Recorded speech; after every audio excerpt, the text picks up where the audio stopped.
તાપી જિલ્લામાં વન વિભાગની નોંધપાત્ર કામગીરી, વનીકરણ અને ઇકો ટુરિઝમ થકી લાખોની આવક. તાપી જિલ્લામાં કુલ 90,760.3235 હેક્ટર વિસ્તારમાં ફેલાયેલા વન ક્ષેત્ર હેઠળ વન વિભાગ દ્વારા સ્થાનિક આદિવાસીઓ, કોટવાળિયા પરિવારો અને ખેડૂતો માટે અનેકવિધ પ્રજાલક્ષી કામગીરી હાથ ધરવામાં આવી છે.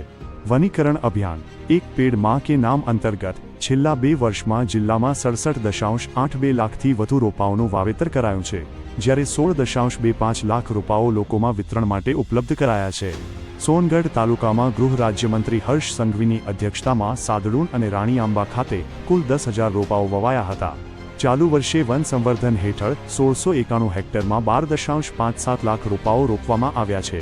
ઇકો ટુરિઝમથી આવક પદમડુંગરી અને આંબાપાણી ઇકો ટુરિઝમ સાઇટ્સ પર 2022થી 2026 સુધીમાં કુલ 72,000મી વધુ પ્રવાસીઓ નોંધાયા છે, જેના થકી વન વિભાગ અને સ્થાનિક ઇકો ડેવલપમેન્ટ કમિટીઓને લાખો રૂપિયાની આવક થઈ છે.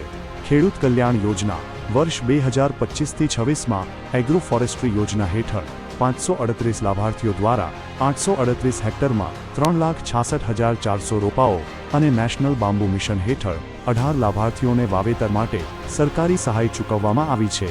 આ ઉપરાંત વન કવચ, પંચવટી વિકાસ કેન્દ્ર, પવિત્ર ઉપવન અને જળ સંરક્ષણ માટે ચેકડેમ તથા તળાવડી જેવા કામો પણ સફળતાપૂર્વક પૂર્ણ કરાયા છે. જે સામાજિક વનીકરણ વિભાગ સુરત અને વ્યારા વન વિભાગ દ્વારા તાપી જિલ્લામાં 77મો વન મહોત્સવની ઉજવણી કરવામાં આવી.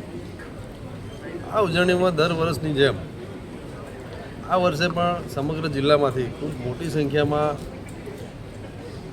અમારા આગેવાનો પણ ઉપસ્થિત રહ્યા અને આગામી દિવસોમાં જે રીતે નરેન્દ્રભાઈ મોદી સાહેબનું એક પેડ માં કે નામનું જે સૂત્ર છે નીચે સુધી ગામ સુધી પહોંચે અને લોકો એમાં ખાસ કરીને વિદ્યાર્થીઓ, આગેવાનો દર વર્ષે પોતાના ગામમાં, ખેતરમાં, સ્કૂલ હશે, આંગણવાડી હશે, દવાખાનું હશે, વૃક્ષનું વાવેતર કરે, એનું જતન કરે, એના માટે પણ આહવાન કરવામાં આવ્યું છે.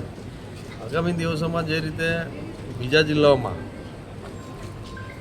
દાખલા તરીકે ડાંગની જ્યારે વાત કરીએ ત્યારે ડાંગમાં લોકો જે પ્રવાસીઓ ખાસ કરીને જંગલને ધ્યાનમાં રાખીને ત્યાં જાય છે, એટલે તાપી જિલ્લામાં પણ આગામી દિવસોમાં ગ્રીન તાપી બને એના માટે અમારું જંગલ ખાતું અને ખાસ કરીને અમારા આગેવાનો દ્વારા બધાને આહવાન કરવામાં આવ્યું છે. ત્યારે આ કાર્યક્રમમાં આજે અમારા જિલ્લા પંચાયતના પ્રમુખ શ્રી ચંચળબેન ચૌધરી, અમારા મહુવા વાલોડના ધારાસભ્ય શ્રી આદરણીય મોહનભાઈ જોડિયા અને વ્યારાના ધારાસભ્ય શ્રી મોહનભાઈ કોકણી અને તમામ જિલ્લાના અધિકારીઓ પણ ઉપસ્થિત રહ્યા.